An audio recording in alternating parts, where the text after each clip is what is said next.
All right, thanks for being here for our golf Q&A. I hope everyone is enjoying their history weekend. And we have with us today, when we talked about doing golf, we knew who we had to get.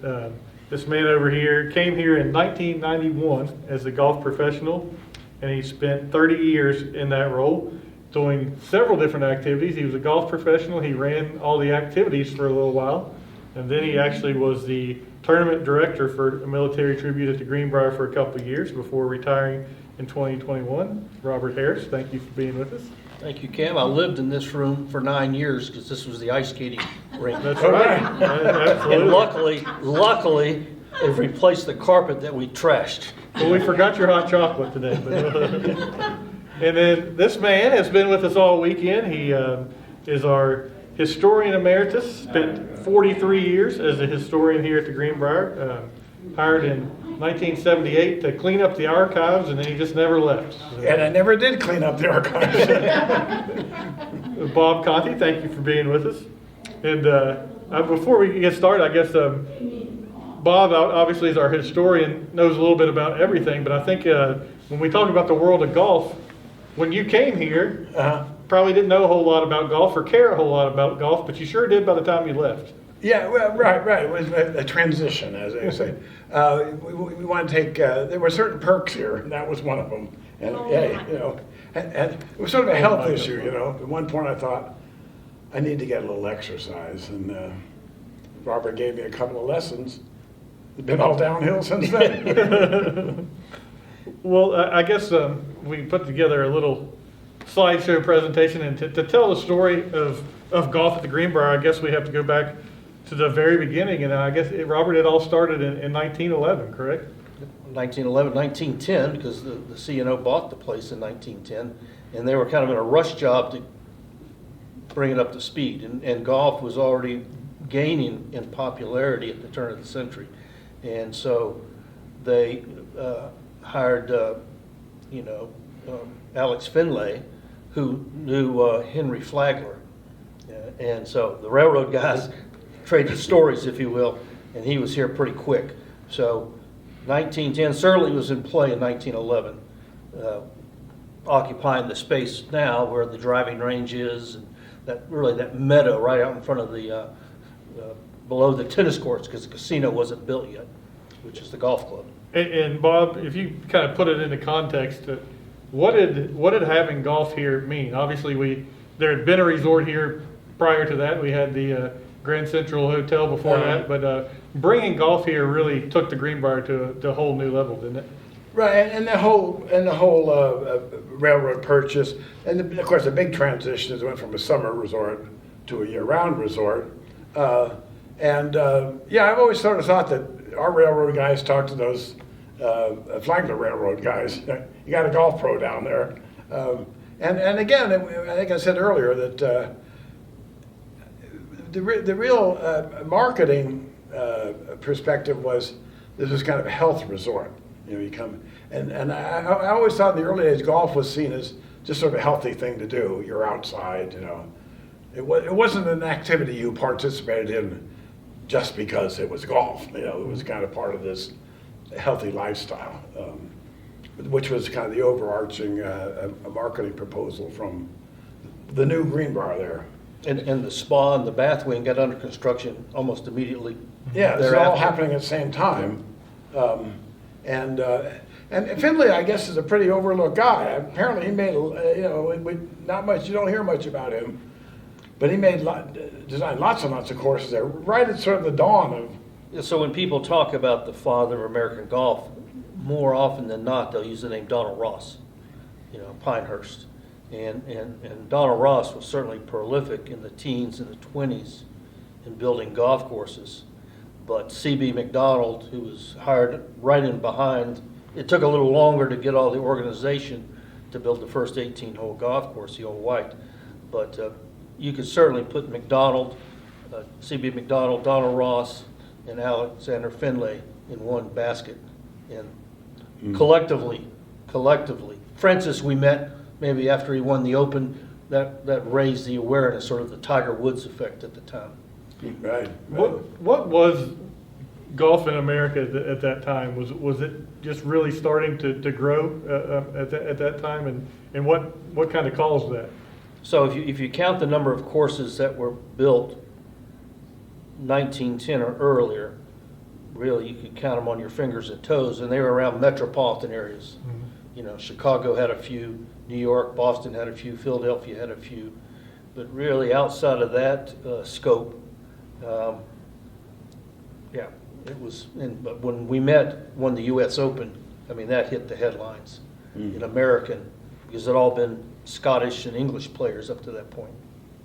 And you mentioned just a minute ago the Old White, 1914, it gets built, and that just takes golf at the Greenbrier to a whole new level. Yeah, so it opened in 14, but it's probably started construction in probably 12, because one of the early newsletters of the Greenbrier mentions, you know, this course number 2 will be opened next year, and so it was ready. It was growing in May of the next year, 14. Then they had the.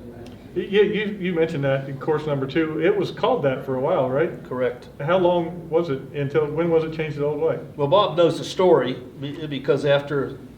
I think it was in 1930 when they actually gave names. So before that, it was just course number 1, 2, and 3. So the original wooden building, the Grand Central Hotel, or the White building, not this masonry building, but down at the end of the north entrance parking lot, that location, people affectionately looked back on it as the Old White. Right, And it was sort of named, the course was named in sort of honor or memorandum of days gone by.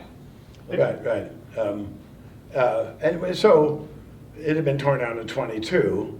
So this is sort of a relatively, by 1930, relatively fresh thing. And, you know, people were feeling nostalgic about the old hotel. That's how they came up with the name. And the Old White, as far as design, you mentioned C.B. McDonald, which is a well-known name in the world of golf design. But what made the Old White special? Obviously, we kind of know what it became throughout the years, but originally, what made it a place people wanted to come play? So for those interested, the little red book over there was written. C.B. McDonald died in 1927, and that book was published the very next year. He wrote it, and he talks about he talks about the rules, because the USGA was new.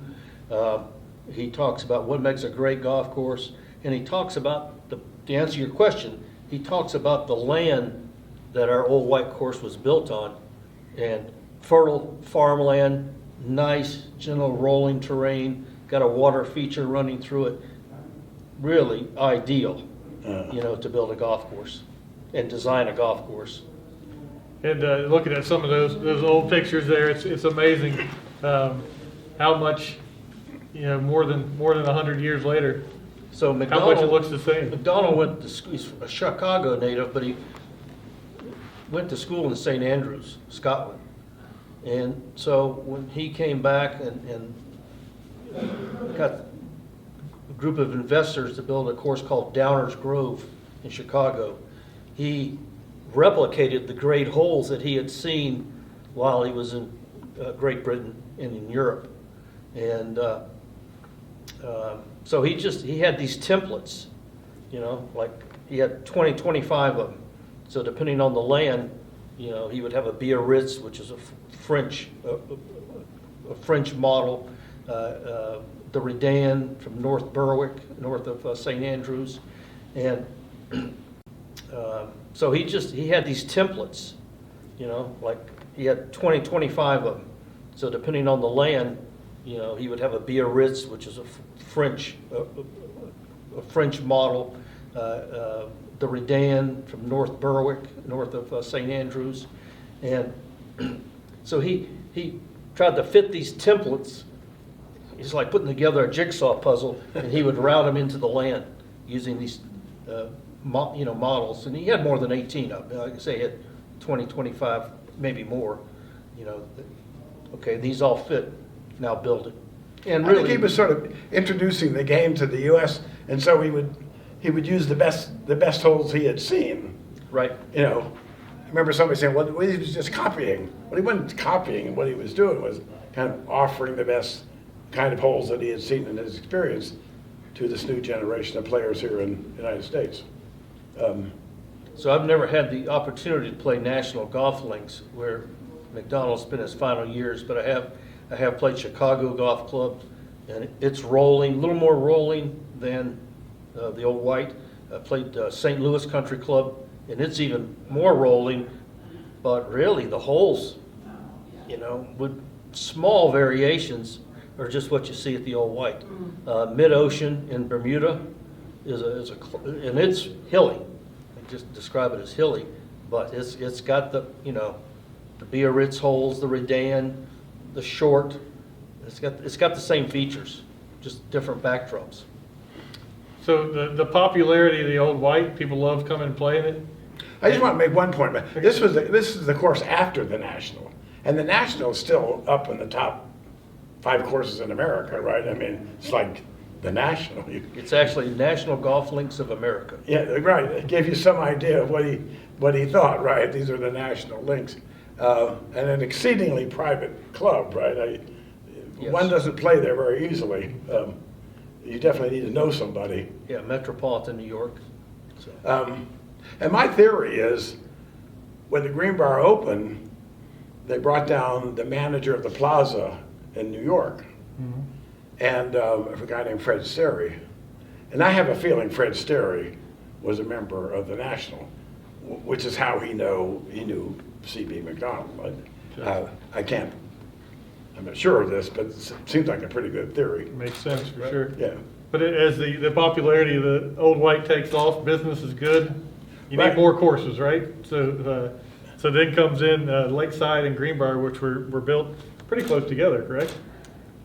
Well, Lakeside was actually the name eventually of the 9-hole course that Finlay Oh, okay, yes, right. built, but Seth Rayner and another architect named George O'Neill,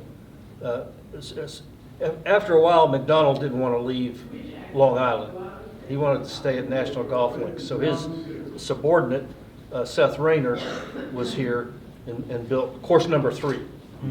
And we have a lot of aerial photographs of it, and the terrain's a little more hilly where the current Meadows course is, and the features on that course were even bolder. I mean, the bunkers were deeper because the photographs were taken earlier late in the day, and you can see the shadows off the bunkers, and like it looked to be it was shorter course, but it looked to be a harder course if you didn't get the ball at the green. I mean, certainly the greens were very tough. So 1923, 1924. How much did adding more courses improve the golf business? I mean, were people looking for a place that had multiple courses at that time? Well, Dr. Well, Conte I speak think to people would stay a month. I think that, as I said earlier, I think the whole Greenbrier was more popular and more successful than they anticipated. You know, people could take.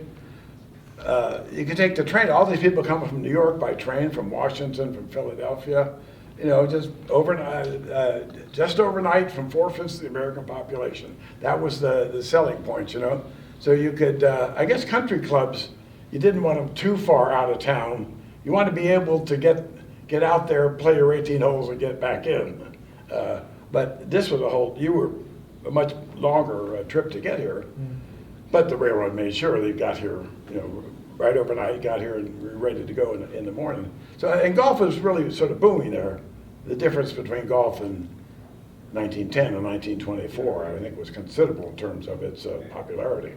I guess, you know, today you see people who, they come here, but they go other places to the beach somewhere or whatever to do the golf trip. This was kind of the early start of that. The sporting family would play golf, go to the gun club, ride horses, and then get the afternoon tea. I mean, it was sort of the daily schedule. Maybe rearrange the order. And riding horses was another a much bigger activity. There's 200 miles of trails. 200 miles of trails, that's a lot of trails. And people would go out all day long and riding around here. So all part of that healthy outdoor mountain living, you know, it was good for your health.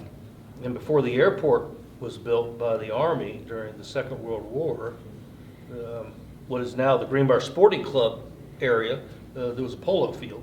Right. as well. Well, there's actually the landing strip opened in 1930. It was still grass back then, and it was the Army that hardened the surf. And so I think they played polo right next to. The landing In fact, strip. maybe you were dodging the airplanes as you were. Hadn't really thought about that before. As you're hitting the ball and making sure you don't get hit by a landing airplane. Well, I think about one of C.B. McDonald's courses on Long Island is Piping Rock, a very historic, really blue-blooded golf course. But the practice range serves as the polo field as well. So, Yeah. So if there's a biggest event in golf at the Greenbrier, is probably the opening of the Old White.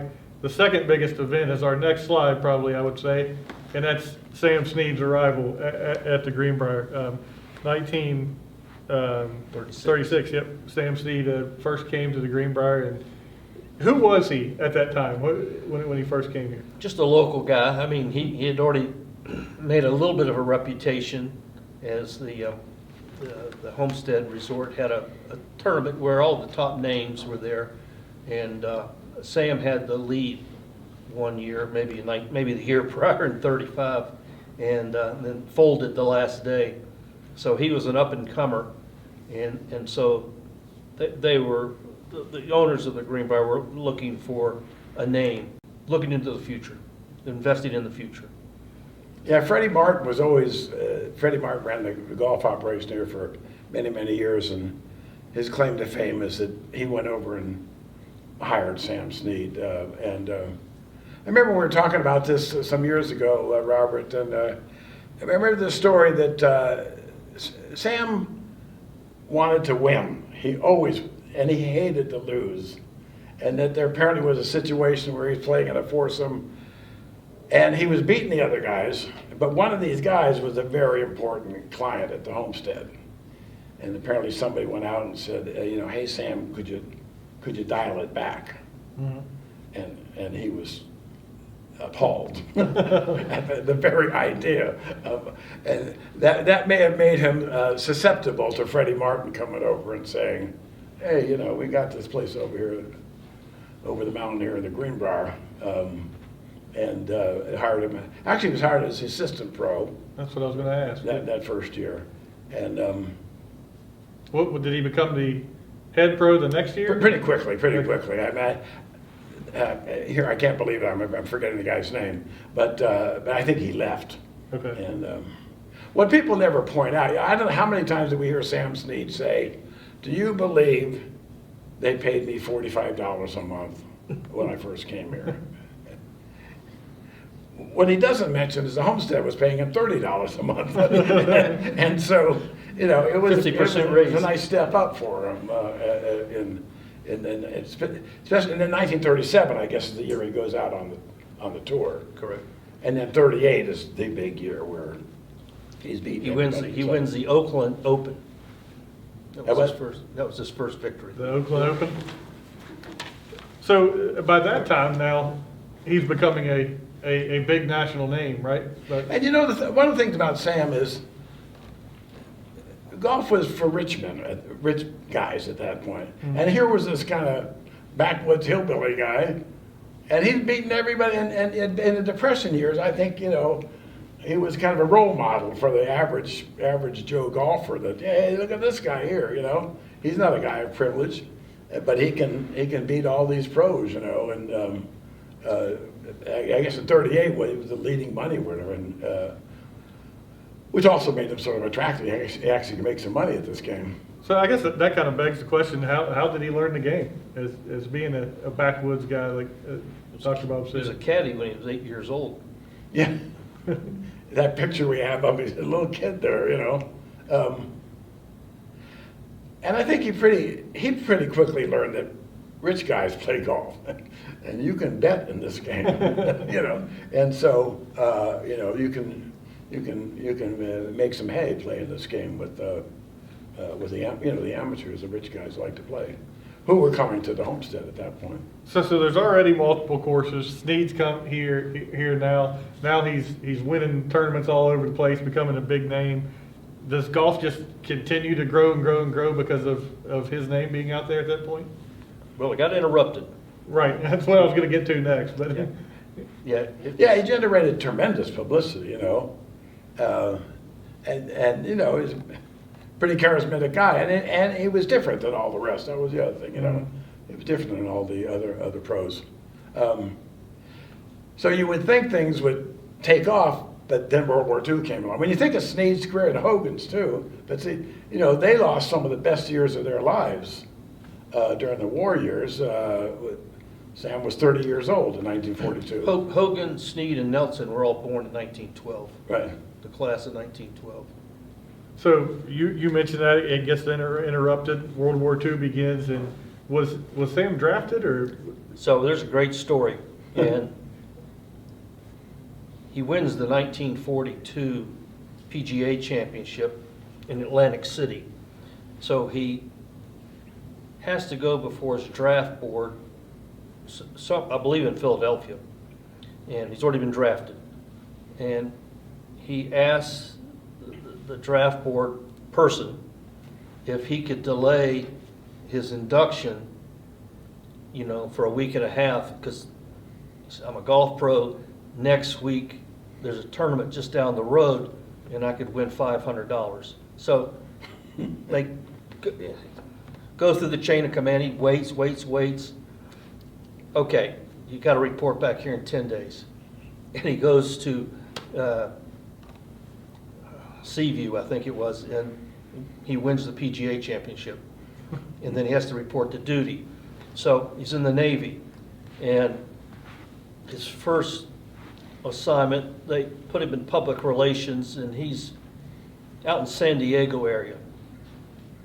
And at the time, the athletes, the baseball players, the boxers, you know, were doing public relations duties to raise money for war bonds.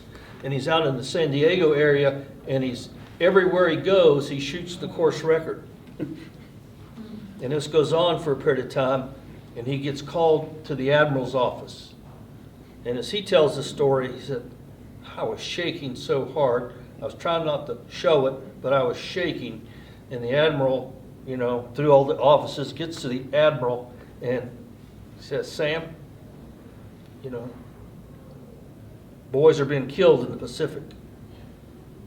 And you're out playing golf because it's Ensign, Snead, new course record, 61. He said, you know, what do you think their parents are thinking? He says, I don't want to see your name in the paper anymore. He said, if I had to make a 10 on the last hole, I made a 10. It wasn't going to ever be the course record. So other than doing that, what was his service like in the Navy? well, eventually he ends up back in Florida doing exhibitions for war bonds. Mm-hmm. And I've got a photo over here somewhere, and it's where he and a gentleman I happened to meet in my life back in the 70s named Bobby Walker. So they were doing, I think they did 18 exhibitions, Central Florida, Tampa, St. Pete area, and played against Bobby Jones, but it was to raise war bonds, and that was his role. He was on that end of the. He didn't have he wasn't polishing the deck of a ship. Obviously, during that time, the Greenbrier's role changes significantly as well as the Greenbrier becomes Ashford General Hospital, and that he made a couple trips here, right, to play some golf with the troops as well. Sure did, and later on he played with Eisenhower a number of times. Mm-hmm. President Eisenhower, previously General Eisenhower, really enjoyed Sam's company, and Sam played with many presidents. Getting off base a little bit here, but he played with many presidents. He said none of them know how to keep score except Eisenhower. And so Ike's ball may be 4 or 5 feet from the hole, and his staff would say, that's good, Mr. President. He said, the hell it is, I'm putting this thing. And Sam would say, and he missed it every time. So, whereas maybe some of the other presidents he played with, I'll take a par there. Anyway, so yes, but he had many fond memories of playing with General Eisenhower. And one time Sam offered to give him some advice, and President Eisenhower's response to him was, "Sam, I know your advice is very good in helping me with this shortcoming I have with my game, but any explanation of it is not acceptable to me." Because he was a man of his own shortcomings. So after the war, the Greenbrier luckily is repurchased by the railroad.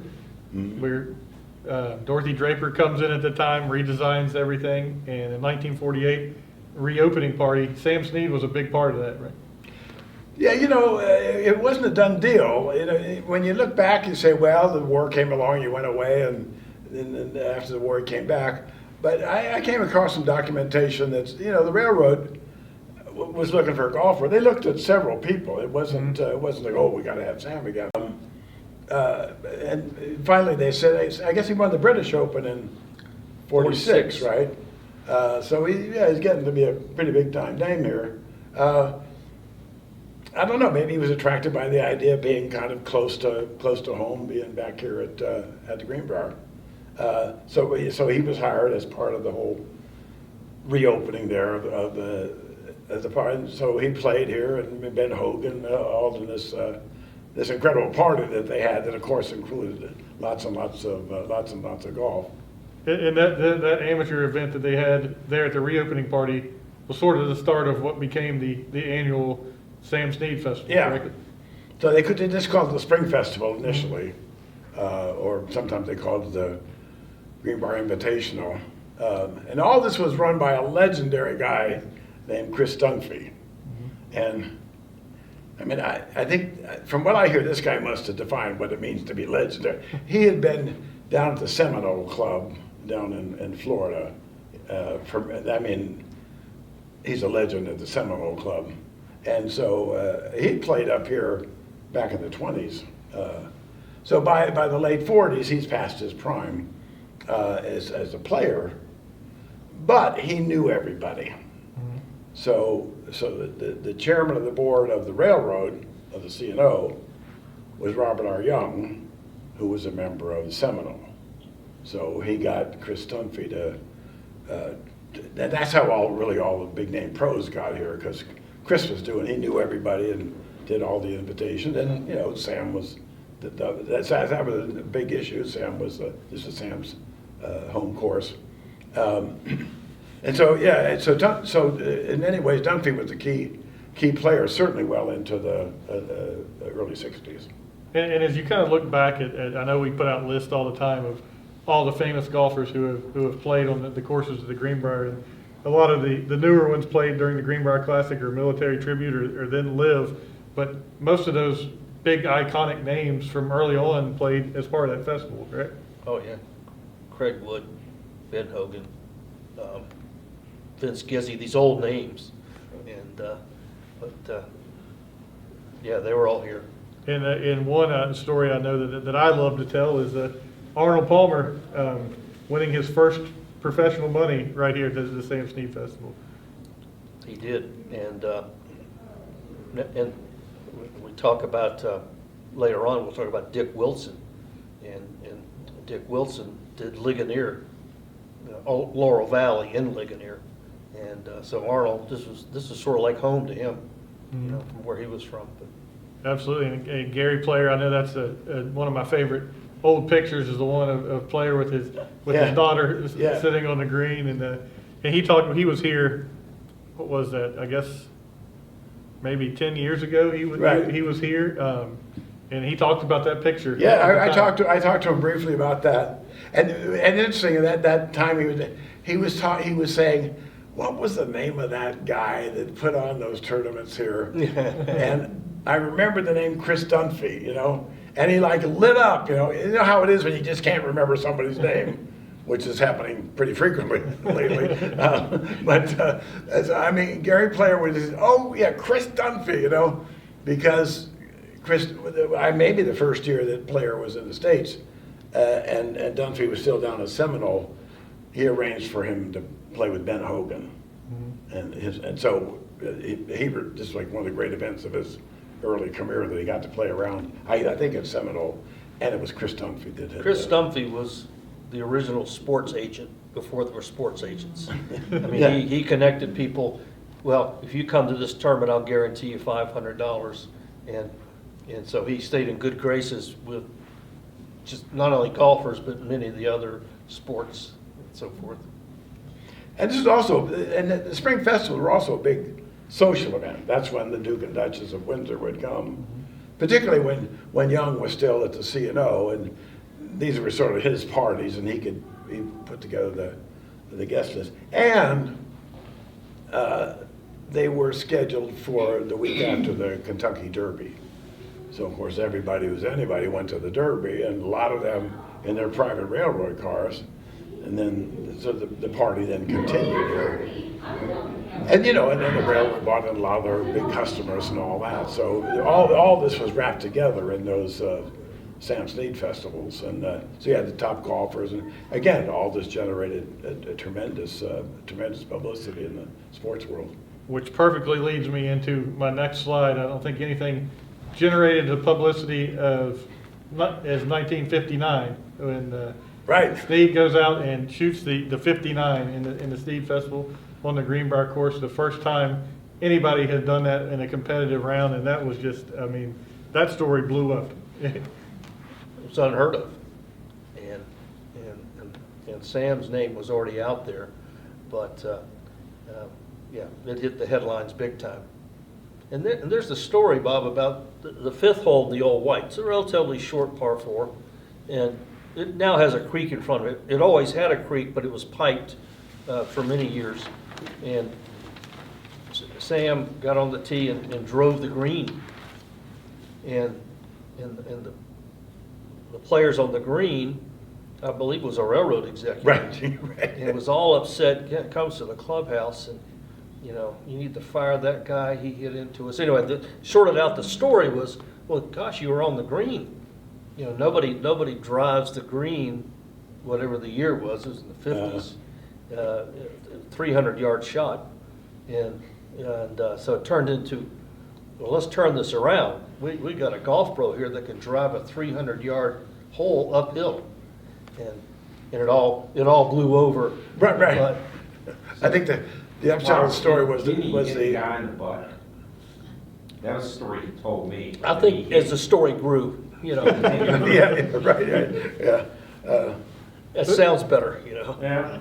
With that 59, as you can see, like the Sports Illustrated story that went hole by hole and broke it down. I mean, it was the response that got was incredible. And just looking at the pictures there, you can see how many people were watching it when it happened. I mean, it drew Good crowd. It drew quite a crowd and quite a buzz around the golfing world. I mean, it was something that, I mean, had never been done in the world of sports. Right. Yeah, it was like breaking the 4-minute mile. Right. It was kind of up there with. He did the impossible. He was playing with Bruce Forbes that day. We had Forbes magazine. Everybody sort of heard of Malcolm Forbes, but who was later. But Bruce was his brother, and back then, Forbes magazine was the business magazine was Bruce Forbes, who came here pretty frequently. But some of those pictures you see on the 18th hole. That's Bruce Forbes congratulating, again, to give you some idea of the people who were coming to these spring festivals. No doubt about it. And as we, the story I heard is when Sam came off, he said, should have been a 58. and along those lines, I know how many times did he shoot 60 on Old White? He said it many times. I don't know, a dozen or so. Yeah. Right, and had And three putted Yeah, three. a number of times, so almost got that 59 on Old White as well. But quite an amazing feat, and continued to bring more and more buzz to the Greenbrier as that story reached more and more people. And so the PR that he brought here over the years is hard to measure, but it's Exactly. pretty substantial. Yeah, when you think of that whole time period there, the 40s, 50s, and 60s, Sam Snead and Dorothy Draper, now that we're talking, I never had any idea if Sam Snead and Dorothy Draper kind of knew each other, or, it's a funny combination. I can't imagine them sitting around having dinner together. Funny idea. It would have been a nice dinner, a good table to be at, for sure. or maybe both of them would have been pretty silent, didn't know what to say to the other one. But I mean, they were really sort of the names that were associated with the Greenbrier, nationally and internationally. 1962, Lakeside, as we mentioned, becomes an 18-hole course, and there was kind of a hidden reason that it became an 18-hole course, right? Yeah, they had a lot of dirt, you know. You know, they dug a big hole over here, you know. What are we going to do with all this dirt, you know? And that's a real issue, you know. Where are you going to take it? You know, just the logistics of it and the cost of it, you know. Where you get it. I remember some people who grew up around here saying, you know, if you need any fill dirt at your house, we got plenty of it. You just come over and take some and you know, fill the hole in your yard. But so what they did was, that's how, by then it was called Lakeside, and as Robert said, it was a 9-hole.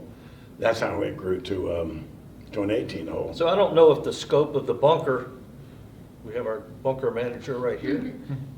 Either the scope of the bunker grew, or they didn't calculate the fill correctly.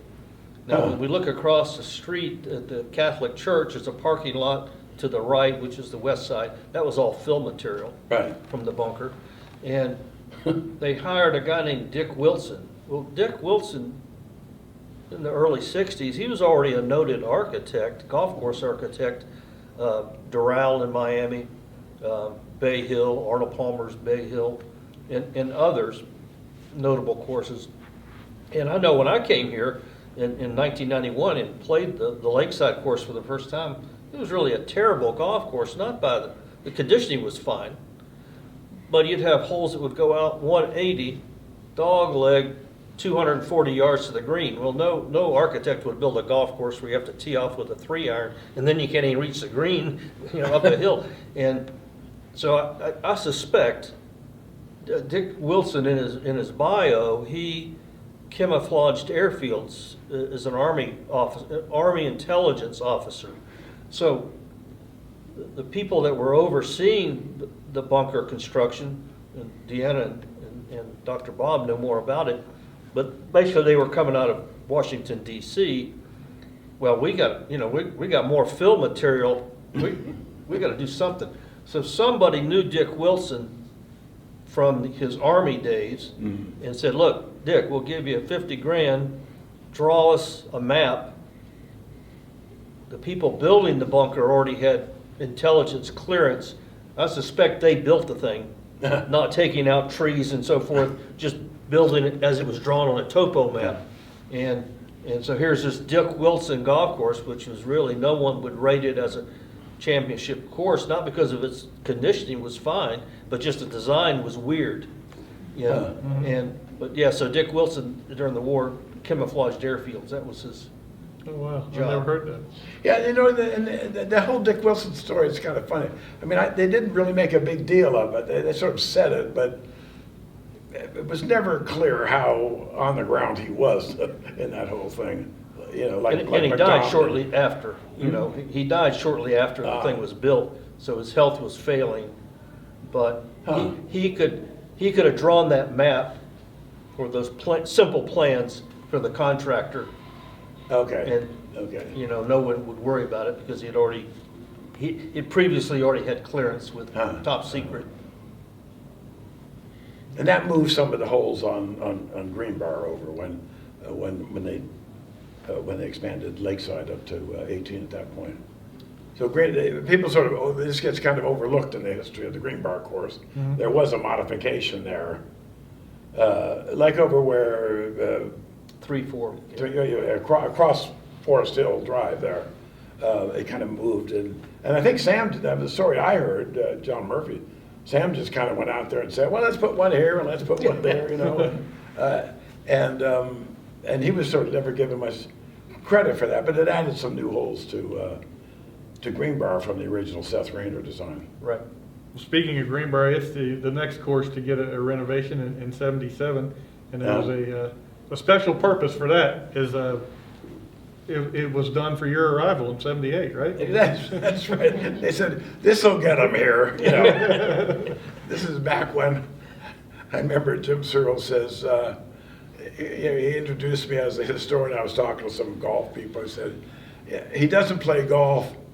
He just sees a golf course as a big green area with a bunch of flags out there. And that was pretty much it. And I didn't know what the flags were for either. But there were pretty flags out there, red flags on the green. I mean, I had no clue, I can assure you. But so 77, Jack Nicklaus goes into the redesign in order to prepare that Greenbrier course for the Ryder Cup. And you were here then. What was that old? Well, I got here in '78, and so it was finished. I mean, in fact, I got here almost exactly when they had that first round with Joe DiMaggio came here, and I think I actually missed that by about a month. Joe DiMaggio and Jack Nicklaus, and the guy from the PGA, and Mr. O'Keefe. They all played the first round of Greenbrier. So I missed it, and B, I probably wouldn't have cared anyway. Right. Well, so But it was really one of the first a very early course that Jack Nicklaus did. He was just starting out.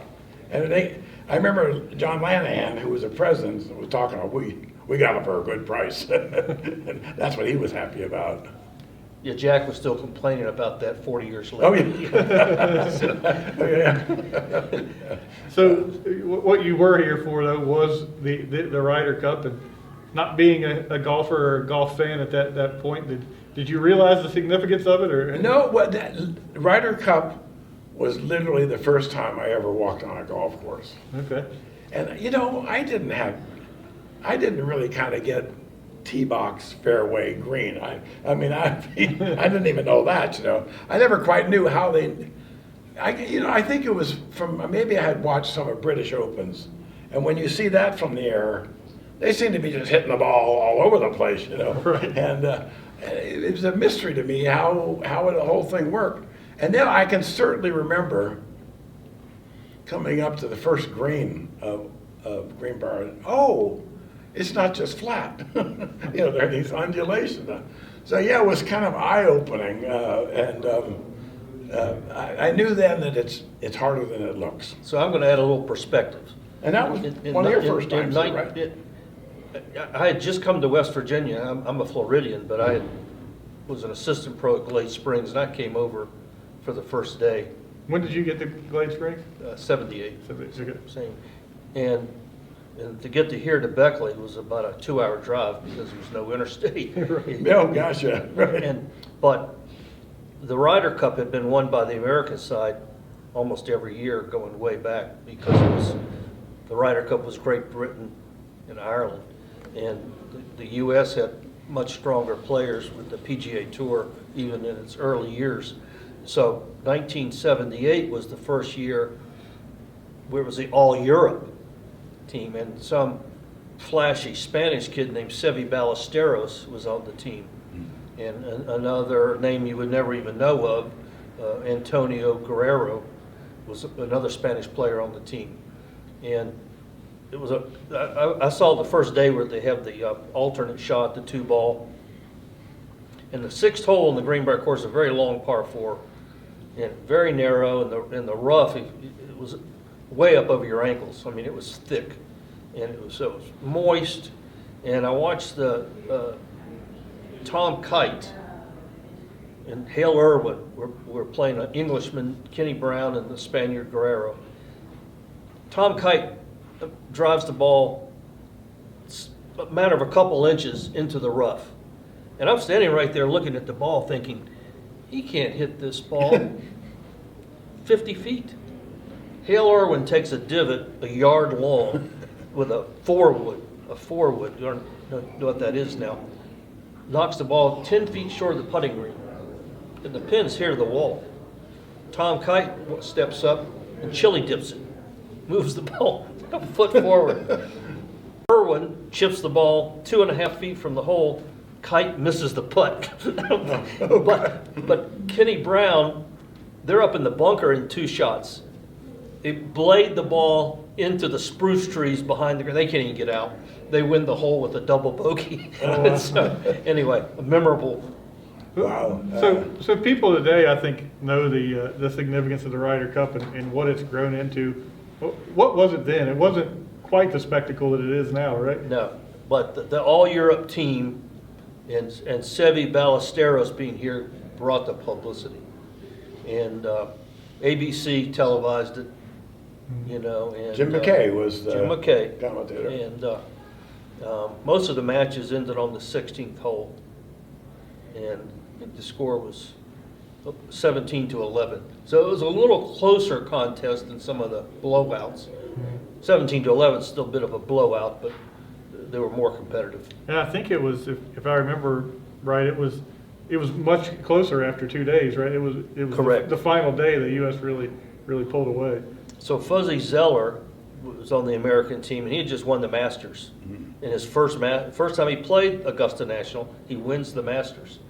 And the 16th hole, I'm standing right behind the tee, and I'm looking at this guy. He's a pretty big guy. And in his address position, his hands are real low. They're almost down below his knees. I'm like, is he going to throw up or hit a ball? And he swung this club around, popped it right down the middle, about 260 yards. It was the most interesting technique I'd ever seen. And he knew what he was doing. Right. But So what kind of, as you said, ABC was here, did that even further grow the popularity of golf at the Greenbrier? What kind of attention did that event bring? so everyone loved the old white course, but after the Ryder Cup, I mean, there would be open tee times on the old white, and the Greenbrier was just full. And of course, Yeah. the price went up. Yeah, the Greenbrier was the expensive course back then. Yeah. Yes, yeah, and it was a championship golf course. And Muirfield Village in Columbus, where Nicholas is home, it was, you know, they were compared. A few years later, Actually, one more story. Okay. I did one of my first slide presentations on the history of the Greenbrier for the European team. oh yeah, And it probably didn't have much about golf in it, but it was, and I remember I did this in Seve Ballesteros. I didn't know anything except Seve Ballesteros was the big name. Yeah, you yeah. know. And he came up to me very nicely afterwards and said, "That was very good, thank you very much," and shook my hand. Yeah, That was the high, yeah. that was the high point of So you did a presentation for Seve Ballesteros and Tom Brady and Bill Belichick. Is that right? Yeah. They all ask for me when they come here. They said Seve sent me. So several years after that '79 Ryder Cup, another tournament comes to the Greenbrier course, the American Express Championship. It was a PGA. What was it called at that time? PGA Senior Tour. Just seniors, PGA Senior Tour. And that brought in some big names as well, right? Everybody. Now, where were you at that point? You were still over at Glade Springs in 85, 86? I was at the Ponte Vedra Inn. Okay. I was in Florida, back in Florida. But when I came in '91, parent company, now CSX, had a, you know, sort of like the Spring Festival. It was a PR event for all the customers of the railroad. And one of the first people I met was Don January. I mean, he was kind of a legend. I mean, for me, he was on TV, you know, in the 60s and 70s, and still could play great golf. You know, and he couldn't have been nicer. He had the $1 million smile. Well, I didn't even realize he had won the first two events. Yeah. You know, 5-6 years earlier, and he loved the Greenbrier course. So here he was getting paid to come, you know, play with customers. So it lasted just 3 years, right? Correct. And he won in '85 and '86. And Bruce Crampton That's right. won the third one. Yeah. And But it was all played on the Greenbrier course. right. So right. the old white course, the jewel as we know it now, it was sort of losing its luster. Sure. Well, then the next step, 1991, this guy comes onto the grounds. Where is one of the early, I guess there's some early pictures on there of you. But what obviously you had been in West Virginia previously, but what kind of drew you to the Greenbrier at that point? Well, the world of professional golf, if you work at an 18-hole course, you get paid so much. I was at the Ponte Vedra Inn, had 2 courses, you get paid a little more. Come to a place with 3 courses, you get paid a little more. But, I mean, you know, in my early years as an amateur and then early years as a professional, I mean, you had Sea Island bag tags, you had Pebble Beach, and you had Greenbrier. I mean, people who were somebody had Greenbrier bag tags. So it was the prestige of coming to the Greenbrier was, you know, I really didn't know all the details, but And what was kind of your initial, obviously you'd been here before, but when you arrived to take the job, what was kind of your initial impressions? What were some of the first things you tried to tackle at that point? yeah, so my first job assignment was to build a golf academy. And so I don't know. Robert, somehow Eddie Thompson was involved in this? Yeah, And then he had been the pro here, right? correct. When Sam was here, and somehow you knew Eddie Thompson? It's a long story. So, but I didn't know Thompson's association with the Greenbrier, but I met Eddie Thompson at a workshop with just 20 golf pros, and he said, "You're going to come to work for me at Sea Island." Eddie Thompson was the director of golf at Sea Island Resort. Okay. And I'm a Jacksonville native, so Sea Island, just up the road, 5-star property. And he said, in the meantime, he said, "I've already hired everybody for this fall, but you go to work for this guy, the Caperton family at Glade Springs, and you come to work for me in November." Well, then he died. and so, sadly, but he and his wife Frida had so many friends here in White Sulphur Springs.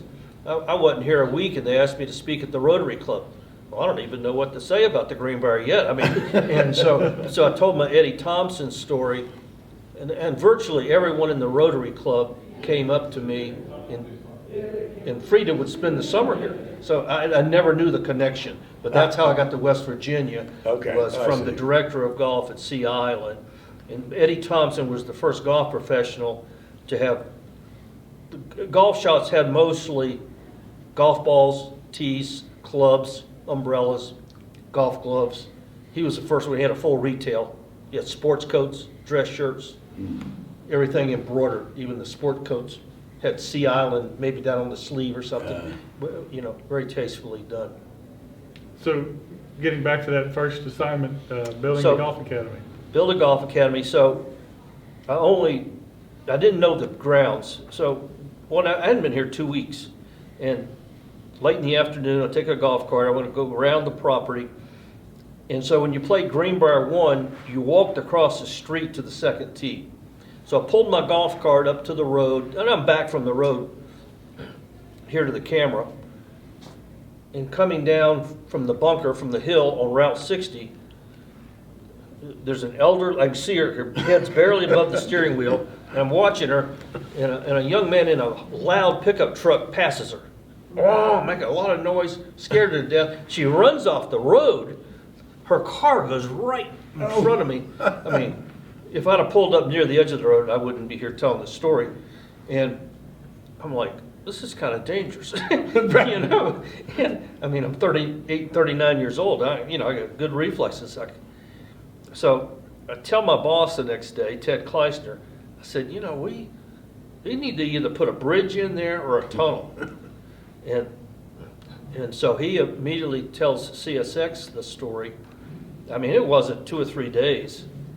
And I mean, they had a contractor out of Beckley lined up within 10 days. He put in 2 tunnels. You had to cross the road 3 different places.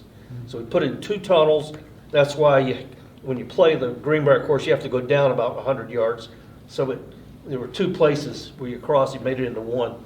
And so it turns into my tunnels were my first job. and they're still there today. And I can't think if people still had to cross the road. And it's probably 10 times busier now than it was in 1991. So at Ryder Cup, I mean, the pros and everybody were driving across the road there. Rode across the road. Which walked sort of across the amazed me road. at the time. Yeah.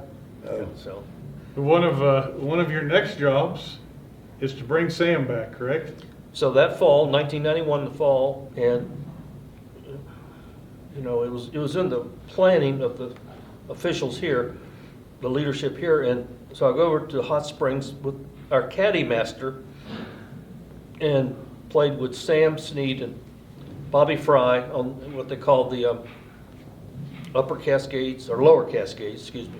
which was away from the main. Before you resort continue, building. Robert, sorry, how long had he been gone from the Since Greenbrier? '74. Since 74, okay. So, and what happened in '74 was price of fertilizer, price of petroleum, the cost to maintain a golf course skyrocketed. And Sam was past his prime, but he wasn't here most of the time. He was, so they were paying him, and I suspect the people that were representing him, because he ran the pro shop and so forth, maybe they were tending to the store like they should. So I go over and play golf. I'm scared to death. We finish, and so I said, Sam, we'd like to have you come back to the Greenbrier. He said, well, I've already left it twice. He left it for the war, and then he left it in '74. They didn't renew his contract, so he would be coming back for the third time. But he had some grudges with people with the railroad on the way they let him go. The way the news was broken to him. And so he listed these 4 different people. Well, they had all passed away. I mean, they were, and said, okay. Okay, just like that. We shook hands, and it took a whole year to negotiate. We used the date 1993 is when he started, and this was October of 1991. But his heirs, and his family, and his agent, really what they wanted was to build a museum with all the Sam Snead. I mean, he had a full life, and he kept all his stuff. Like Arnold Palmer, as you maybe have read, he's got a big warehouse. He's gone, but he has a big warehouse. Sam was the same way. They had warehouses full of golf. All his golf bags, hundreds of them, hundreds of sets of clubs. So it took us a year to figure out, really, we're in the resort hotel business, hospitality business. We're not in the museum business. So the idea, I was telling Cam and Dr. Bob earlier, myself and 2 others went to Richmond, went to a CSX board meeting, and we had a modest proposal to renovate the golf club and incorporate Sam Snead's, the life and times of Sam Snead. Well, the board of directors got very interested in it. Well, if you're going to do all that, we need to do the plumbing, We need to do pretty soon we got $1 million to redo it. And so the golf club, as you might know it now, because it was a 1930s building. Well, even before that, I mean, it got its first expansion was in 1930. Right, split in half. Yeah. I mean, but it actually goes all the way back, to 1915 or so, and then in 1930, and then in the mid 70s, it also had another rebuild. So that's the same building. It was a very dated building, and so it got a really a thorough. It was closed for 2 consecutive winters, gutted, opened back up for the season. One year, 96, 97, I believe, or 95, 96. And so it got all new infrastructure, floors leveled, where you might go to the golf club and look out the windows, the sliding windows with the shades that come down. That was an open porch. That was open air. Yeah. And over in the Slammin' Sammy's, the bar end, the little rotunda on the end, that was open air, looking out on the first tee. So those are some major upgrades, and so that was part of the package to bring Sam. So it took a full year to get all that where it would work for us, where it would work for the guests of the Greenbrier, so they could enjoy it and not. Their idea was across the street build the Sam Snead House Museum. So then over the next 10 years, you spend a great deal of time with Sam. What was his reaction to being back, and what was people's reaction to seeing him here? I mean, he was happy. He was happy, and we would anytime, and he would come over frequently. We'd send the driver to Hot Springs to pick him up. I still remember the Cameo Ballroom, which is a ballroom with hard surfaces. So if you speak in that room, really, you don't even need a microphone because the sound carries and bounces around in there. And so our very first Sam Snead Festival, I don't know, 94, 95, the room's full field of players from all over the country. I'm up welcoming everyone, and I can guarantee you no one heard a single word I said. and when I introduced Sam Snead, they did hear that because everybody's got drinks in their hand. There's overflow going out into the other lobbies. I mean, you could hear a pin drop when Sam walked up after about 3 or 4 minutes of applause. I mean, and that's when I learned then that there's certain stories Sam shouldn't tell in public. Right. Did you tell one of those? Of course. You know. Yeah, of course. But, and so, I mean, I could talk for the rest of the week, but Solomon Brothers merged with Smith Barney. You can look up the year, I can't remember. They were going to pay him $10,000 for a 1-hour exhibition. There was about 60 attendees, 60, 80 attendees, and we had your history books, Dr. Bob, and he was going to autograph each one, personalized to each person. And we, you know, they bought the history books. Sam was, well, they were supposed to be at 1 o'clock in the afternoon. And it was going to be 2. He hung around all afternoon, and about 4 o'clock, a couple of his old buddies that he used to play with, what he called his pigeons. I mean, these are 30 handicap golfers. They couldn't cheat and break 100. Well, he sees them, and next thing you know, because they were in this negotiation when these companies merged, and that's what kept them so long. So man, they're happy when they come out, the deal's done, but I can't find Sam. And I'm like, I've been sort of caretaking him all day. Now it's after 5 o'clock. They're all going out to the practice. I'll find Sam. He's out playing with his buddies, and he's like, I just got to play 9 more holes. I said, Sam, they're waiting on you. They're here now, and they're paying you $10,000.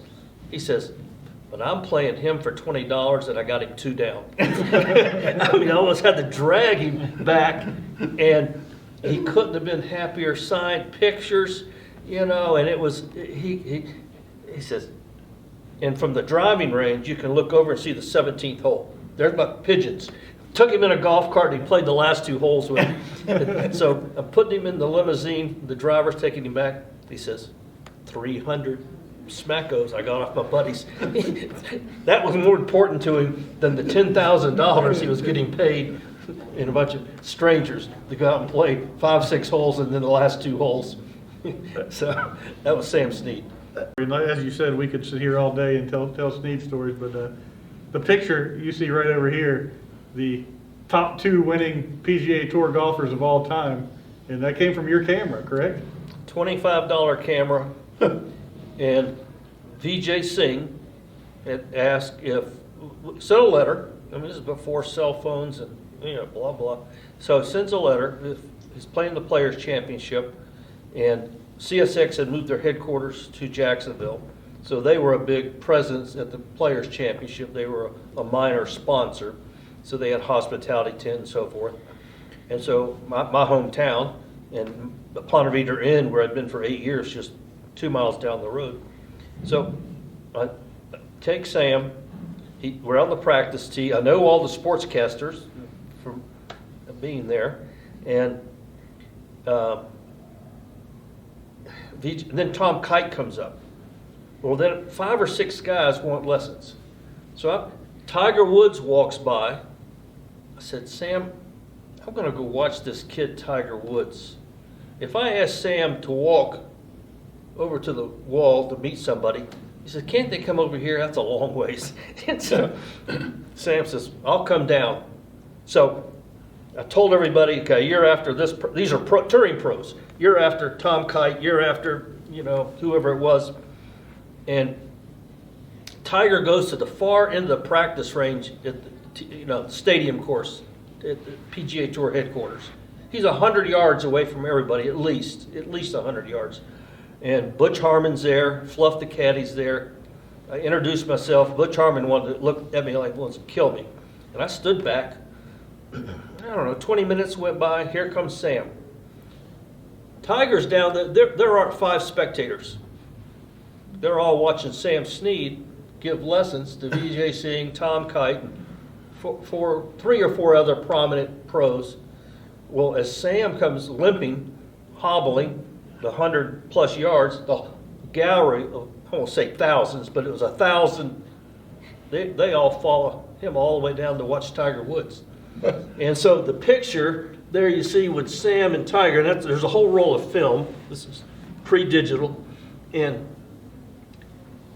when Sam's about 15, 20 yards away, Tiger walks and greets him. They shake hands. Well, the Nike cap that Tiger has on, he gave it to Sam. Sam autographed that cap up on the underside of the bill. And so then, now that Sam's there, Butch Harmon's not looking at me like he wants to kill me anymore. I'm kind of in graces now. And so Sam didn't say a word. And so here are the 2 guys that have each won 83 PGA Tour events. And if Tiger ever wins another one, I'd be surprised just because of his health issues and so forth. And so the 2 legends right there. Yeah. That's absolutely amazing. But in that role, we talked all along about the attention that Sam Snead brought to the Greenbrier, but in that role as the emeritus, that's sort of when I first learned about Sam Snead. I think I was in high school at the time, and one of my first memories actually of the internet, believe it or not, was sitting in the library at Greenbrier East High School and watching Sam Snead hit the first tee shot at Augusta. And but he had that Greenbrier logo on his sleeve, Sure. But those kind of things continued to bring attention to the Greenbrier because everywhere he went, he had that logo and everybody knew who Sam was. Absolutely. And Tiger Woods so respected Sam. And 3 weeks after that photograph's taken, Tiger Woods wins the Masters by 12 shots. Huh? I remember you saying once that it was a trip traveling with Sam, like going through airports with Sam, like walking through an airport with a rock star, you know. So people, I'll tell 2 quick stories.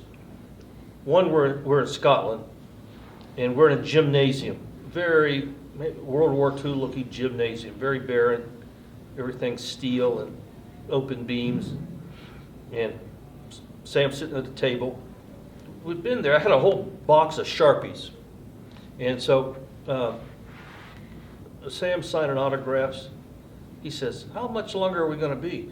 So I steps outside, looked down the sidewalk. I mean, for as far as I could see, there was a lot of people. And we'd already been there an hour. I said, we're going to be here a while.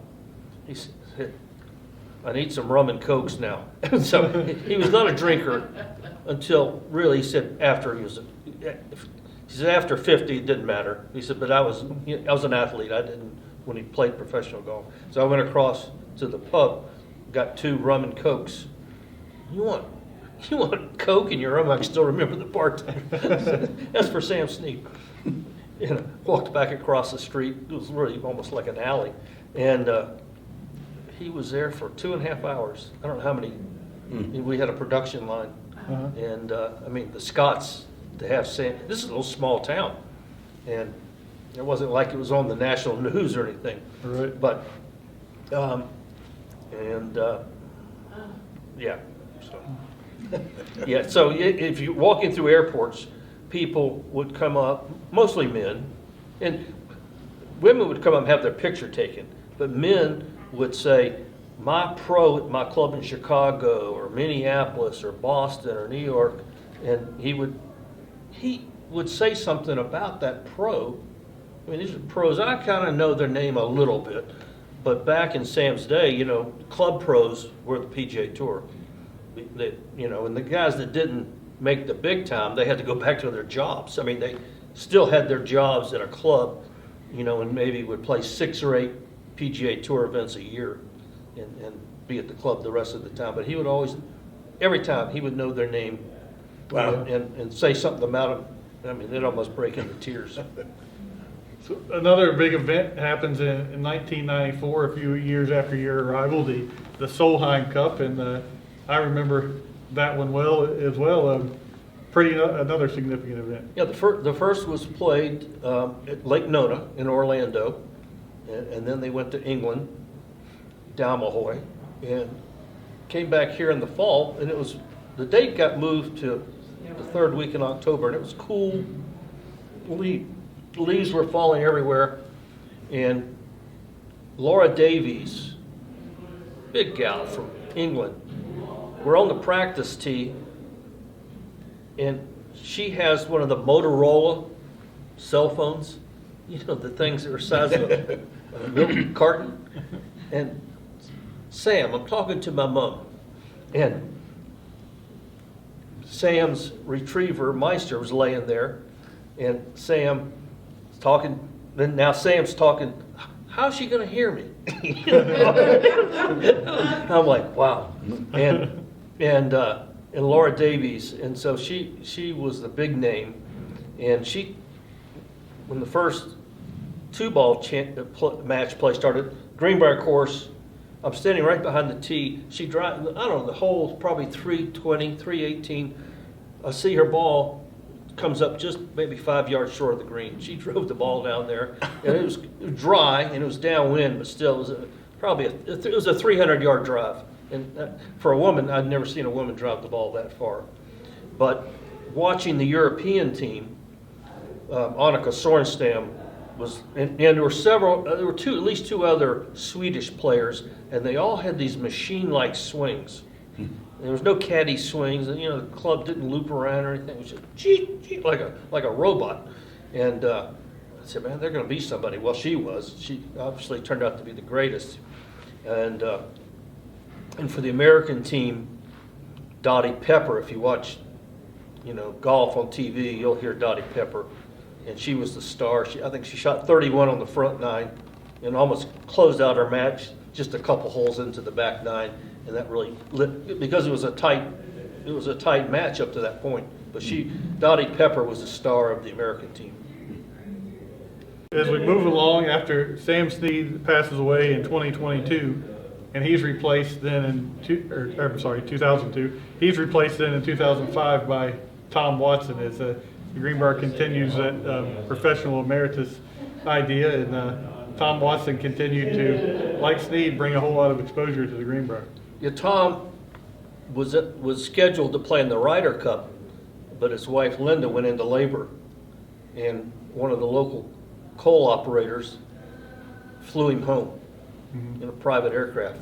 And I don't know if it was the next year, certainly 2 years after that, Tom would come every fall with he played Ram golf equipment.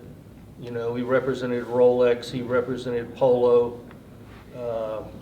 I'm missing 4 or 5 others, but all of his sponsors, they would come here for they'd fly in, play golf one afternoon, stay in Valley View Cottage, which I don't know how many beds does that have. Anyway, it's got 6 or 8 bedrooms, Right. And play golf the next morning. Meals in between and take off. So he'd been doing that since, let's say, 1979 or 1980, and so he was familiar with the property, loved the property, and we asked him, and he was most gracious. Now, what happened was when Tom turned 50, he started working out, and his regular tour career was, as age works on athletes, but when he started playing on the senior circuit, the champions circuit, he was winning everything. Mm-hmm. And so when we hired him, it's like we had a hard time scheduling because now his golf career sort of relit, if you will, and it was if he had to fly here from Kansas City, we paid his fuel bill. It was $40,000 on top of the stipend that we paid him. But he was happy to do it, and any special favors he was most gracious about. And we started a tournament there called the Tom Watson Fall Classic, which was very successful, for a good number of years. And like Snead, as we talked about wearing that Greenbrier sweater, Yeah, there he was. Watson was winning all those tournaments, like you said, with that Greenbrier logo all over the place. And almost the British at Turnberry, Yes. or the Open, as we say now. Yeah, I remember, it's funny, I was working for a newspaper in South Carolina at the time, but obviously I grew up here, had a special connection to the Greenbrier. And as we were covering in the paper that run at Turnberry, I made sure that every picture I put in the paper of Tom Watson had that Greenbrier logo. Yeah. Nice. Trig Brody once asked me to play golf. The guy was the head of the American Trucking Association, but he had been the former governor of Kansas. Okay. So Trig was one of our salespeople, and he asked me and Fritz to join. I guess because this guy was something of a history buff, you know. Anyway, so off we go. You know, we're playing along, and I thought this was a mark of a great salesperson, but somewhere along the line, the phone rings. Trig's phone rings, and he had arranged for Tom Watson to call to speak to the former governor of Kansas, you know. And so here we are out there, and is talking to Tom Watson, and you know, Tom Watson's giving him pointers. But I thought that was ingenious use of a golf pro emeritus, that big phone call at precisely that moment. Right, absolutely. The next big thing that happens in golf at the Greenbrier is the Greenbrier Classic in 2010, right after the Justice family buys the resort. They bring the PGA Tour. Slugger White was a good friend of Jim Justice at the time, and worked for PGA Tour, and was able to bring the PGA Tour to the Greenbrier. And again, you know, I was working in South Carolina at that time as well. And you talk about the exposure that brought to the Greenbrier. That was absolutely incredible, because Right. because at that time, every time anybody asked me where I'm from, I would say where I was from. They said, "Oh, I've seen the Greenbrier on TV at the tournament." So like it brought amazing exposure to the Greenbrier and kind of rejuvenated the golf a little bit. I would Yeah, say. we took the place of the Buick Open up in Michigan, and the World Golf Circuit played the British, or the Open Championship. They played the Canadian, and then they had a charter to bring them here, and somehow the touring pros couldn't get all their passports and stuff lined up. They're supposed to get in here at 10:30, 11 from Toronto. Not that long a flight, like an hour and a half, no more than that. I think they got in at 3 in the morning. Yes. And in the spirit of Greenbrier hospitality, Yeah, we were all encouraged to stand there and say hello to him. Yeah. We stood there for a long damn time before that flight. Remember that? Oh my God! and I don't know that they wanted to go to bed. But they all came in, and oh my gosh, what are the odds? I kind of forget what Slugger White's title was, but a high ranking. He wasn't director of PGA Tour rules, but he was like the number 2 guy with PGA Tour. And what are the rules. odds that Slugger White and Jimmy would be from Beckley, West Virginia? Same high school, I mean, 1 year apart. right. Yeah. I never quite got over that. But in the golf world, as we talk about, to me, I'm interested in history and a bit of a history buff. But for a lot of people, these names that we talk about, Hogan, Snead, Yeah. as big as they were, they don't mean a lot to a certain generation. But now, with the Greenbrier Classic coming, when you start talking Tiger Woods and Phil Mickelson Right. and all those guys, now you have a whole new generation that you've reached and understands golf at the Greenbrier through these guys. I'm looking at that for top sure. left photo of the Pro-Am, possibly. I thought it was the casino opening, but with Shaq there. Is that Shaq, yep. Shaq, Keegan Bradley, Trevino, and yeah. Trevino. Yeah. That's a great picture. Yeah, really amazing rejuvenation that the tournament brought along. And of course, the first tournament, as we see there, Stuart Appleby shoots the 59. So you couldn't ask for a better start to the tournament than that. His 59 on the final day to win the tournament. So I think about, I would introduce Sam Snead to people, and it was almost always sort of a non-golfer. And, you know, they didn't, 3 PGA championships, a British Open championship, 3 Masters championships. So afterwards, there would be somebody that's not a golfer. Well, how many U.S. Opens did you win? But you won none. And it was a sore spot. And I'm like, oh, no, don't say that to him. He might start a fight, you know. And, but he said, well, you know, there's a lot of reasons I didn't win a U.S. Open. He says, but I attribute it to fate.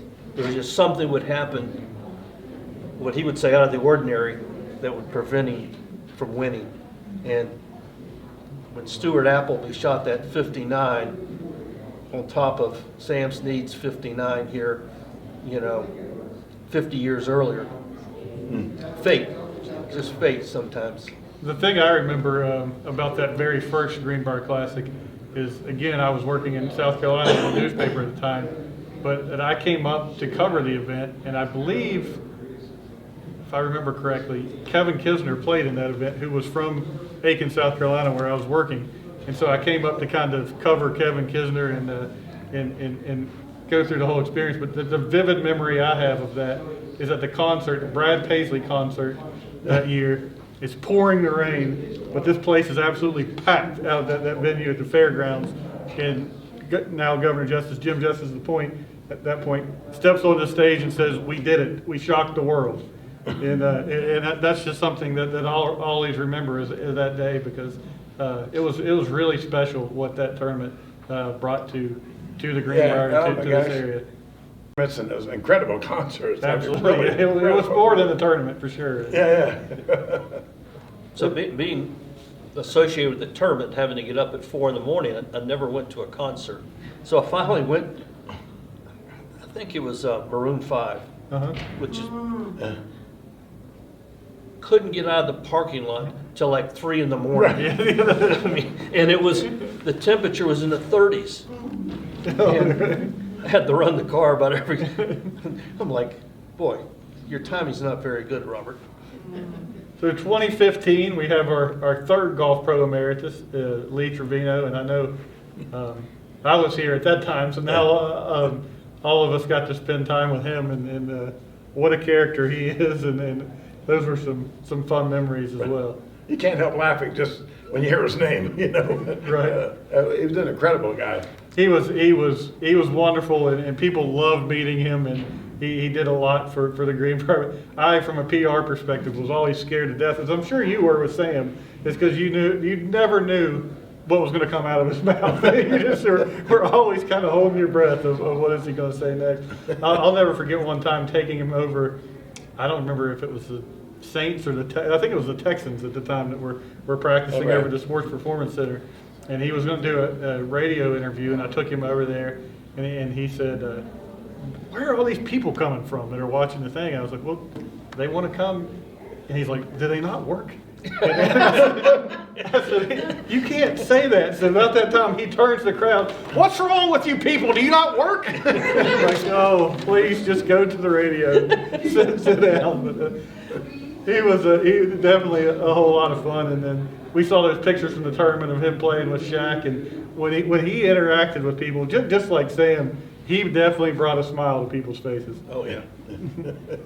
So my wife would play golf once or twice a week, and she would call her girlfriends, and I'd hear her and said, "Well, I'm sure we can get a lesson from Lee Trevino if you just show up." And sure enough, you know, I'd hear about it the next night, you know. So he continued that tradition, and then big news, a big major impact on golf at the Greenbrier in 2016, and the flood in June of 2016. I had been, we were talking about this morning, I had been on the job for 3 months here at that point, and that was quite an introduction to PR at the Greenbrier as the flood hit. I remember the story I always tell people I remember that day. Matt Mosley, who is a radio sports host in Dallas, was here, and he was here on a visit. Was supposed to play golf that afternoon. We were having breakfast in the main dining room. It's pouring the rain outside, but we're debating whether he's going to be able to make his tee time that afternoon. And I called down to the golf club. Bert Bain is down there, and I said, "Bert, is he going to be able to play this afternoon?" "Oh yeah, he'll be fine. This rain's going to be out of here." So nobody had any clue what was coming our way at that point, but just kept raining harder and harder, and grew into an absolute disaster.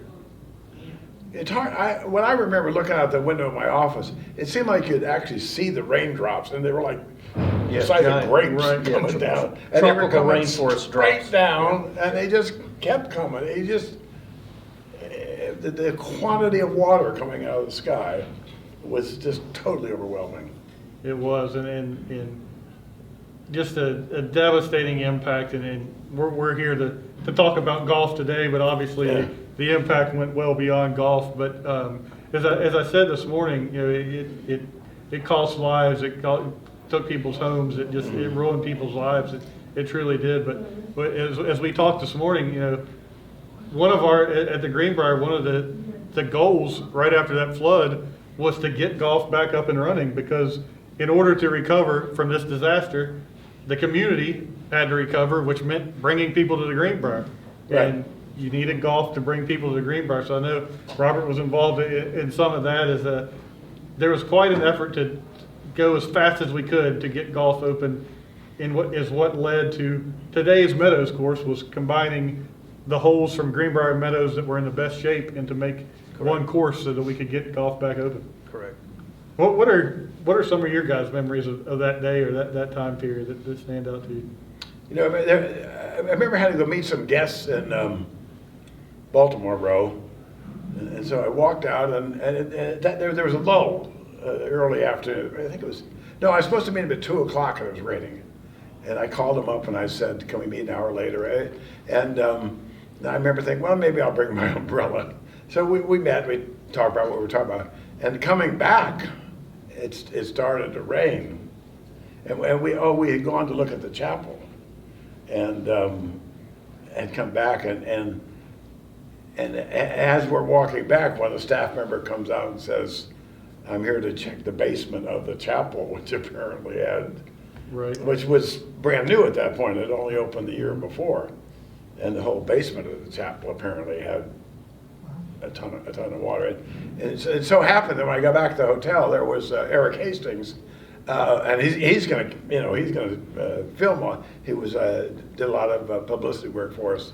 This Eric Hastings, and so he's got a golf cart. We drive down to the clubhouse, and I just remember standing in the windows at Sneed again, just my mouth open, right, at the quantity of rain coming down, and it just sort of got as the day went on, it got worse and worse, and as you say, it just took everybody by complete surprise.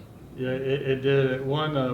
There's a lot of awful memories as we look back at that, and I just remember, like I said, being day after day, media coming in and having to take them out through the golf course and showing that devastation day after day, and the smell was just terrible out there, and going out there. But one funny story I always like to tell people to lend a little lightheartedness to the moment was the day after the flood. The Weather Channel wanted to have Mr. Justice on live on the Weather Channel.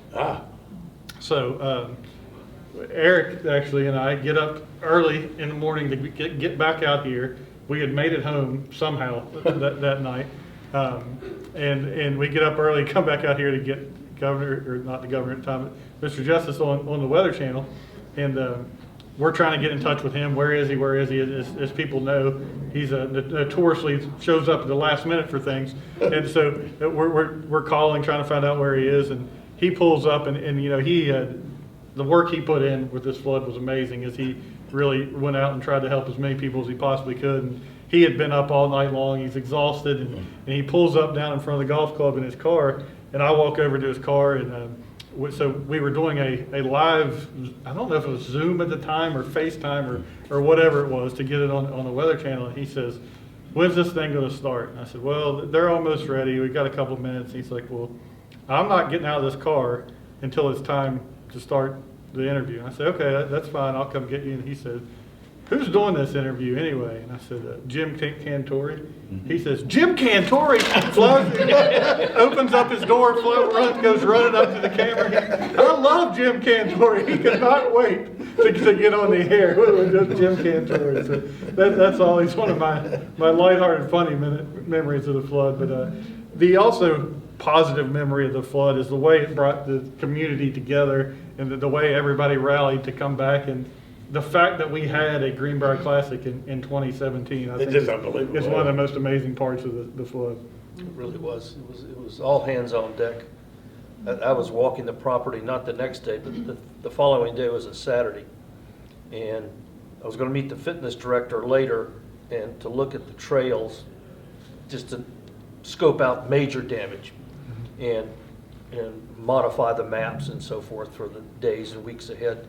And as I'm walking down the number 2 hole of the old white course that Howard's Creek runs by, and it's 40 feet tall in debris, and there's a search crew, I don't know, maybe a dozen people, and about 4 of them were young women.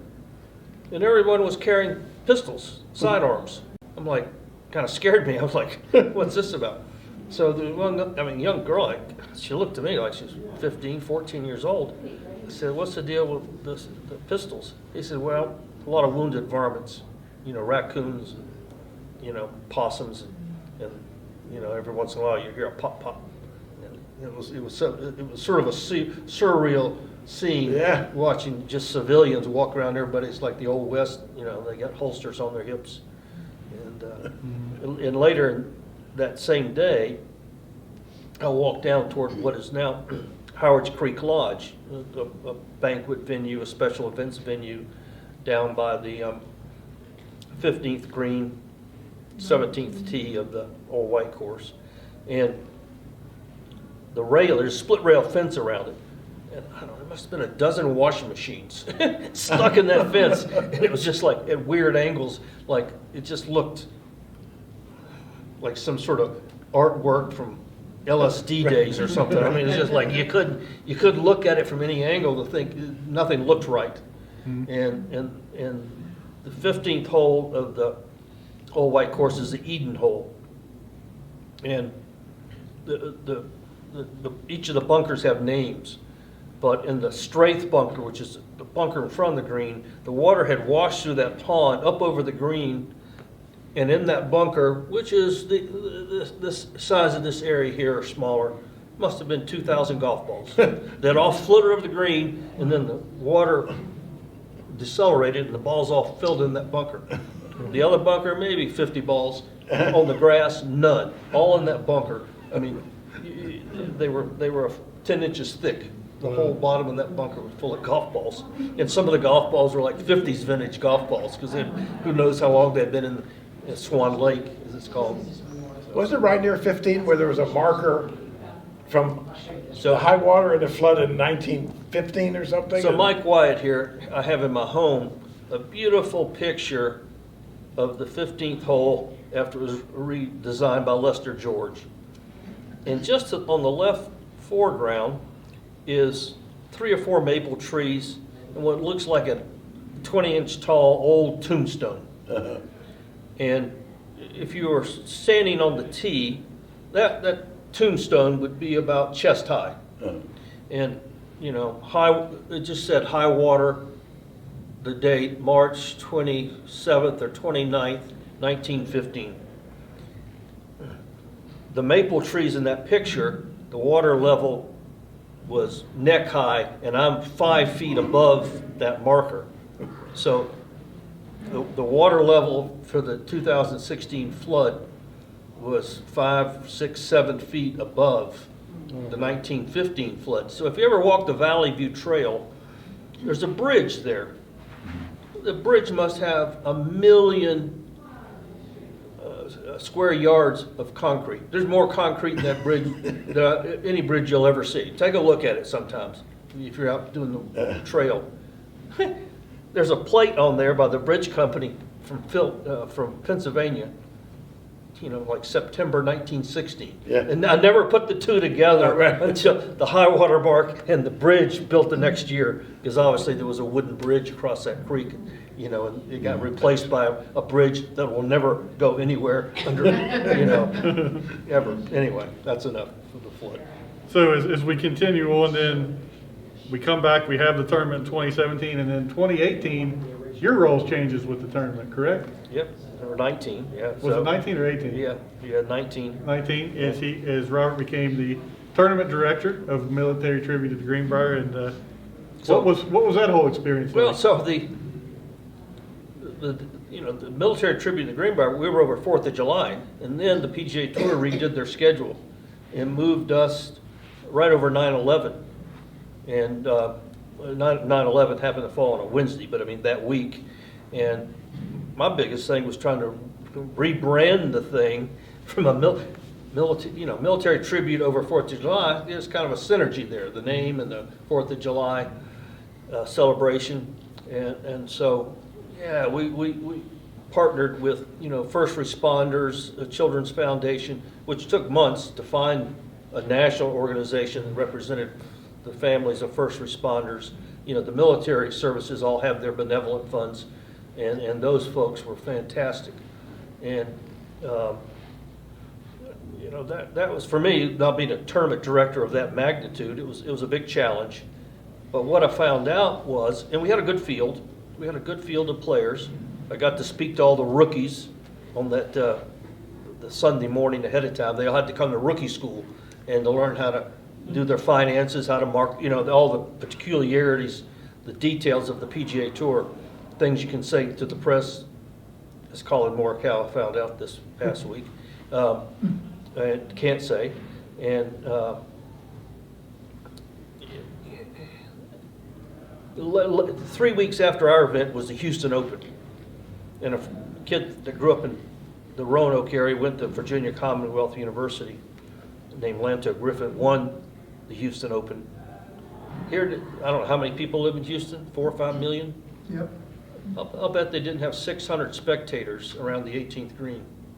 And that was our biggest challenge, is West Virginia University was home that weekend of our event. Marshall was home, Virginia Tech was home, James Madison was home. These are all, West Virginia is the furthest away, but it's the most loyal. Virginia Tech and James Madison are fairly nearby. And so, yeah, spectator, and it was about 98 degrees. It was warm. It was warm. You said, though, some great relationships we developed with some of those military organizations. And First Responders Children's Foundation, by the way, is still a major partner of ours. They partner with us in the Dream Tree Toy Drive. They partner Nice. with us with the Greenbrier Concourse. So we still have a great relationship with them. But one of the lighthearted, funny memories I have of that, it wasn't exactly funny at the time, kind of funny, but we put all this effort into this 9/11 ceremony that we had the Right. morning of 9/11. We had Jeff Bryan, our musical director, played taps on the trumpet. It was really a moving ceremony. It truly was. We had an NYPD officer there. We had a FDNY representative there. One of them sang the national anthem, I believe, before we got going. So really an incredible ceremony on the morning of 9/11. But we wanted to cap it all off with this flyover that was going to be the highlight of the whole thing. Can I step in? Yeah, absolutely. I was born in a naval hospital. My dad was coming back from Korea, but I came early. So I go through all these channels, layers and layers and layers of, and the people from the Naval and Marine Corps benevolent organization helped me, but still it's a long process, and you think it's just never going to end. And so this Navy captain calls me one day, said, you need to fly over this thing? Yeah, that's fine. We're right over here in Oceana, which is Virginia Beach area. Then this hurricane comes up the coast. He calls me, well, we got to go down, we're going to relocate to such and such air base outside of Pensacola. Fine. I said, that's a long ways away. He said, no, it just adds 10 minutes to the trip. Okay. If you're flying a, F-18. So he said, do you mind if we got to get some hours in now, because the last couple of weeks we've been kind of with this hurricane, or last days. He said, we're going to bring 4 aircraft. I'm like, oh my goodness. Usually we've got a C-130 or something flies over, National Guard helicopter. Now I'll be darned, 30 minutes before, and the lady that sung the national anthem with the pro-am at the sponsors dinner, I clocked her, 55 seconds. So I know, and they put a GPS marker right up there by the clubhouse, so they're going to come right over that marker. 30 minutes ahead of time, the fog rolls in. Sure enough, chief finishes, 1, 2, here they come. There's a Navy admiral standing next to me. He says, Robert, that's the best flyover I ever heard. And it broke my heart. You know, all that work, you got to get FAA clearance out of Charleston. I mean, I spent more time with that. And then it's. Never saw a thing, but you definitely heard it, that's for sure. But then the other unique experience with that, with the plane, was the trophy delivery, which really turned out, if you get a chance, you can look that one up on YouTube. That was something special, as they parachuted in the trophy. The U.S. Army Black Knights dropped the trophy in from 12,000 feet. Parachuted it right in. Yeah. That was great. In the tournament. No fog. The tournament overall was just super memories. I was trying to look back. There's a picture down at the bottom of Joaquin Neiman holding the trophy up, and that was one of my memorable moments too. Is Robert and I took him over to the sporting club for a little event, and then took him to the airport. And my son has a picture on his wall today. He sat in the back seat with Joaquin, handing him pin flags to sign on the way to the airport, and I turned around and took their picture, and he still has that picture big on his wall right now. So we get to the airport, and there's a charter jet there, 150-seater, because they're going down to Jackson, Mississippi. And so they're waiting on the winner. And Cam and his son are finishing the pin flag, take his golf clubs up. They've already closed the baggage hold, put them in the front bulkhead, and I see him coming up the gangway. I said, now he would all buy you a round of drinks, except he's not old enough. He was only 20 years old, and he comes in Chile, 18's the drinking age. It's all. That was overall, all those tournaments, fantastic memories. And then last couple of years, we've been fortunate enough to have Live Golf here, and I know Robert actually volunteered to be a part of that. And did you make it to any of the Live Golf events? Missed both of them. Missed both of them, but it was I don't know what you thought, Robert. I know both of us love the PGA Tour and everything, but Live Golf to me was exciting. It's a great product. Mm-hmm. If you've not been to an event, it's all the players are there at one time. For me, 54 holes is really probably enough golf for 70% of the PGA Tour events. Mm-hmm. Really, the big problem they have is, they're crippled by the time they're 35 years old, playing 16, 18, 20 tournaments a year. You play 4 tournament rounds, Pro-Am, you got to play 18 holes. If you get any practice in, 6 days a week, so that's a lot of golf when you multiply it times 20, 24 events. I remember when Nicklaus backed away from the PGA Tour, I'm not going to play more than 16 events a year. People thought, well, that's heresy. Well, you just wear out. That's all. And so really 54 holes for most events, not your majors, maybe some other elevated events if you want to call it, but 54 holes is a good championship. Mm-hmm. And shotgun event, you can put 90 players, 30 groups, 6 holes only have one group, the other 12 holes have 2 groups teeing off. You got all the players on the course at one time, they're playing in the same weather, they're not playing the same holes, but so the spectators come out, you see all the players. For the host event, like the Greenbrier was, you don't have to have volunteers starting on Sunday, the week ahead of time with transportation. Really, you just, on the Pro-Am day, which is a Thursday, the Pro-Am families get there by themselves. You don't need mass parking and transportation. So really, your transportation's down to 3 days. You can do and they do concerts, but they do it immediately with play-ins. So your spectators are still there. It's a 90-minute concert. Then everybody go to dinner or whatever you want to do. So there's a lot of pluses to what they put on. It's weird with the music. It's not weird. It drowns out all the "you're the man," all the stupid stuff that people yell. It drowns all that out, and the players wear shorts. As a non-golf person, I love it. Yeah, that's what I tell people too. When It's we a great talk product. about It's a Live great Golf, product. I mentioned my son earlier, who other than watching Joaquin, he never really cared a thing about golf. But when I brought him out here to that event, he bought his range goats hat that he had on, and 3-4 weeks afterwards, Which is Bubba's team. he was watching every event. So you're trying to market to a younger age to build the future of golf, and they're successfully doing it, in my opinion. And I think his story lets you know that. But we talked earlier about Appleby shooting the 59. You could not have asked for two better stories than we had at our two live events than Bryson DeChambeau shooting the 58, and then last year with Brooks Koepka and John Rahm going head to head in a playoff. That's two fantastic tournaments that we had with live. So DeChambeau with the 58, the tournament's almost over, and I was over the practice range, was the putting green, and it was great. Got to be close to the players, but before the crowd breaks, it was a good crowd. I said, I'll just go to the parking lot and get out of here. And he's already on the 18th green, turn in my radio and whatever I had to do. I'm walking back toward the train station where I'm parked, and I hear this roar. I'm like, oh no, don't tell me he shot 58. And as it turned out, that's what it was. But they published how far he hits his clubs. So now, as a 70-some-year-old golfer, I only hit the ball about 245 in the air. Now, if it's rolling, I get a longer drive than that. But that's like an 8-iron for Bryson DeChambeau. I'm thinking, it's kind of embarrassing to feel like I can only hit my driver as far as he can hit his 8-iron. But he bombs it.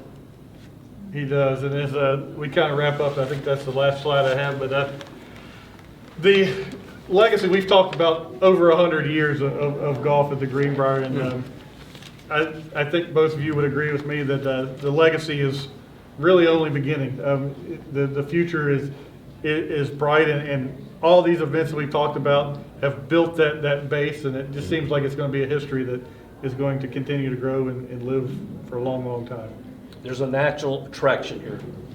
I want to say. Any thoughts on what's next for golf at the Greenbrier? What could you envision in the future? Well, there's one tradition that goes on a smaller scale. That's our West Virginia Amateur Championship that's played here every year, 72 holes. One of a few remaining 72-hole stroke play championships, amateur championships.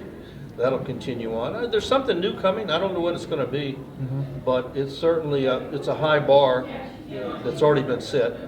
The facilities are here. They're not going anywhere. Yeah, there's no doubt in my mind that something new is coming, and I think we said it when the Greenbrier Classic came to an end, that something new is around the corner, and that proved to be live golf, and I say it now, there's something else that's going to come around the corner that's going to continue this tradition of incredible golf at the Greenbrier. One of the great benefits is the campus is relatively small. You don't have to shuttle off to another golf course. You go to one clubhouse. All the courses play out of there, and decent practice area. There's just a lot of pluses.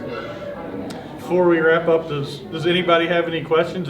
Those of you who have been to all 4 Q&As, we should have made stickers or something. I survived the 4 Q&As.